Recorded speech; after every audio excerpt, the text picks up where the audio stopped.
Nothing hurts more than having to abandon your favorite game because the intro is just way too long to get through. The following titles definitely didn't realize this, which is why, despite definitely capturing people's attention the first time around with fascinating twists and turns, barely anyone can sit through their openings on consecutive playthroughs. Let me know if that's true for you in that comment box. I'm Jess from What Culture, and here are 10 incredible video game intros that made you stop playing the second time around. It's more important than ever to get yourself a VPN. With NordVPN, you can protect your data and keep up with region-locked TV and content. Best of all, you can get signed up for 2 years of Nord with an up to 76% discount and 4 months off, plus a $50 Amazon gift card. All you have to do is click the link below or scan the QR code on screen now to make the most of this great deal. Number 10. Not Another Birthday Party. Fallout 3. Fallout 3 is the only title in the franchise that allows you to get a truly in-depth and intimate look into your character's life, letting you play from the very moment they're born all the way into adulthood. The intro is unlike any other Fallout, and the amount of interactivity and options you get while playing out your character's childhood can definitely keep you entertained throughout the process. That said, as soon as you start another playthrough, it turns out that watching your character grow up before your very eyes is a really lengthy process. After you finish the lengthy sequence once, having to go through it every time you make a new character feels really tedious. You realize that each section is either a tutorial or a way for the game to determine your character's stats, which not only takes away from the immersion, it also makes completing said tasks feel less exciting. Besides, you can only attend so many virtual kids' birthdays before they make you just want to do something else. God, that birthday goes for a long time. Number 9. My Ancestors Are Smiling at Me, Imperials, The Elder Scrolls V Skyrim. Skyrim's intro is one of the most famous in gaming history. Its impact on the industry has been so large that even those who haven't played the game recognize it from the thousands of highly quotable memes. The cart full of prisoners went viral ever since it first rolled into Helgen, and yet the number one thing most veteran Skyrim players do when starting a new playthrough is find a mod that omits this section entirely. Despite the fact that the Skyrim intro is so memorable and iconic, once you experience it, it's just not fun anymore. The cart sequence is a good 10 minutes of just looking around, with no means of interacting with the world, and you can't even reload or interact with the game's settings until it plays out. Afterwards, there's even more waiting as the execution scene drags on and on. That one guy asking to speed it up by volunteering to be killed first is actually just making it longer. And then you have another 20 minutes of an incredibly linear tutorial left. Ouch. Number 8. Being pretty can only get you so far. Clare Obscure Expedition 33.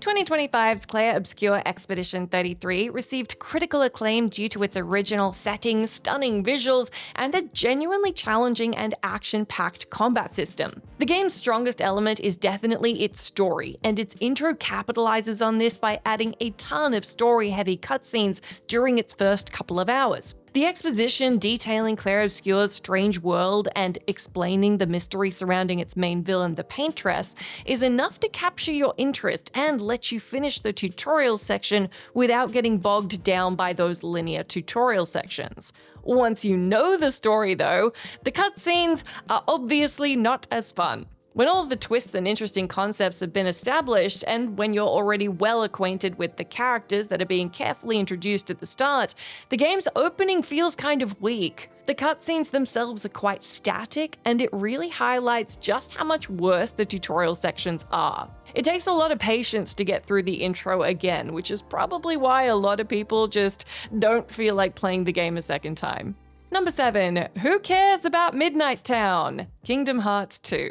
Kingdom Hearts 2, like its predecessor, starts with a peaceful intro that focuses more on the friendship dynamic of its characters rather than action and fighting the Heartless. The atmosphere of its starting location of Midnight Town is perfectly tranquil and serene, matching the peaceful moments between Roxas and his friends. The entire intro is slow but deeply immersive, dropping a ton of exposition on the player in the most amicable and unintrusive way possible. However, while the setting saves the player from exposition the first time around, on each repeated playthrough, it becomes painfully obvious. Midnight Town is filled with mandatory objectives and linear events that feature the characters talking and talking with no end in sight.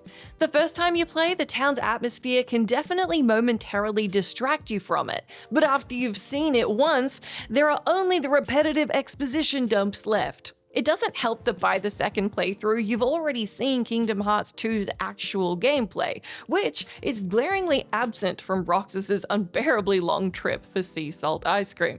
Number 6. At least the music is still nice. Persona 5.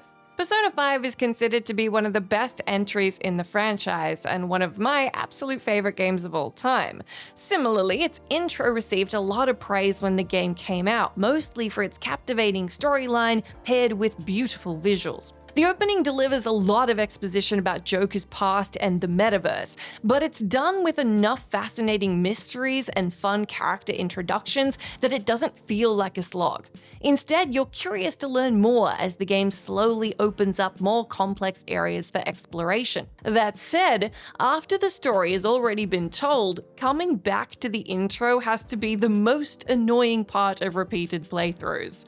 The game's already dialogue heavy as it is, but the intro is a capital offender in that field, banking all of its entertainment value on the story. Besides lengthy conversations that you're likely to skip like a maniac, the rest of the opening consists of very limited dungeons which don't allow you to interact with most of the game's mechanics, turning almost 2 hours of gameplay, 5 if you count getting access to free roam, into an unbearable snooze fest.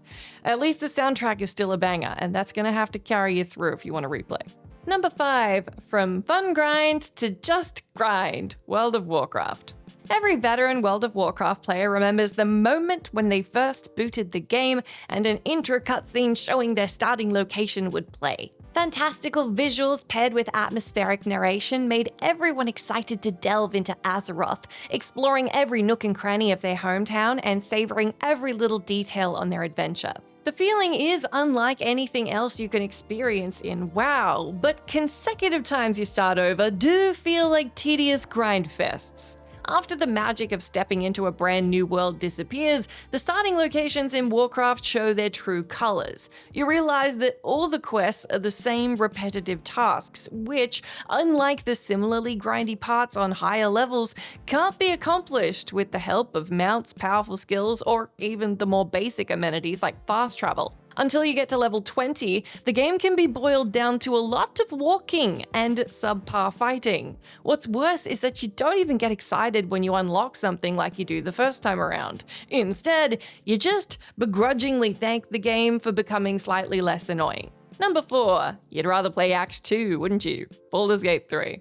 Act 3 of Baldur's Gate 3 is generally considered the weakest part of the game because of its inability to finish up a lot of the long-running plot points from the previous acts. And while that is true, a lot of people realize that Act 1 also isn't exactly anything to write home about after they finish the game. I mean, nothing to write home about considering that this is a 10 out of 10 game. You get it. As I said, Baldur's Gate 3's first act is still one of the best gaming experiences of the last decade, filled with a ton of details and options to explore. After you've seen the rest of the game, it feels a bit weak. While all the branching paths and details are still there, the lack of all the amazing abilities you get on higher levels really stands out. So a lot of the first few hours are basically a grind to get all your characters more powerful. The first act also suffers from Act 3's problem in that, being the beginning of the story, it only just sets up all the plot points and character arcs, meaning that your companions won't be up to anything interesting until Act 2. That's why many players tend to abandon their new playthroughs. They just can't be bothered to wait for all those exciting parts to kick in. Number 3. The boring, snowy escapades, Red Dead Redemption 2.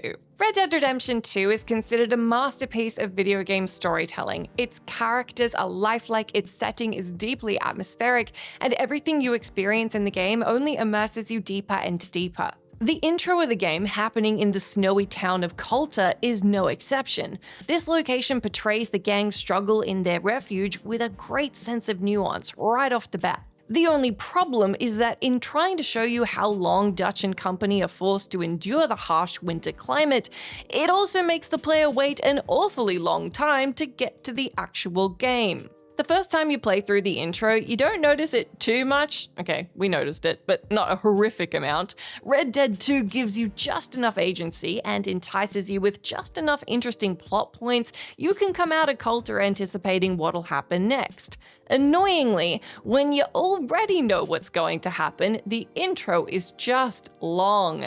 Each mission and story beat feels awfully outstretched, especially since the Coulter chapter strips you of some of the game's most basic mechanics. It's like you're struggling in the snowstorm yourself, which points for accuracy, I guess, but still. Number 2, just get on with it. Fallout 4. Fallout 4's intro comes with an immersive depiction of the main character's pre-war life, which has never been done in the history of the franchise. The first time you play it, the ability to move around in Fallout's world before the bombs fell feels absolutely amazing.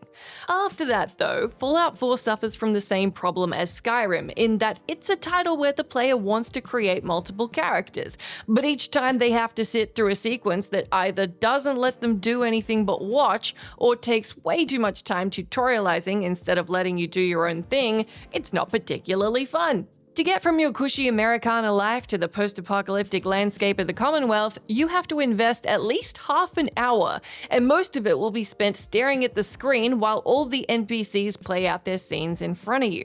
The biggest offender is easily the scene with Kellogg breaking into the vault, as it lasts a good few minutes while you're just trapped in a pod. At least when you're trapped in the character creation screen, that's of your own doing. Number 1, why can't you just start at Skyhold? Dragon Age Inquisition. Thanks to Dragon Age's save import system that lets you transfer your saves between games, a lot of the series fans love to attempt marathon runs where they play from Origins all the way to Inquisition.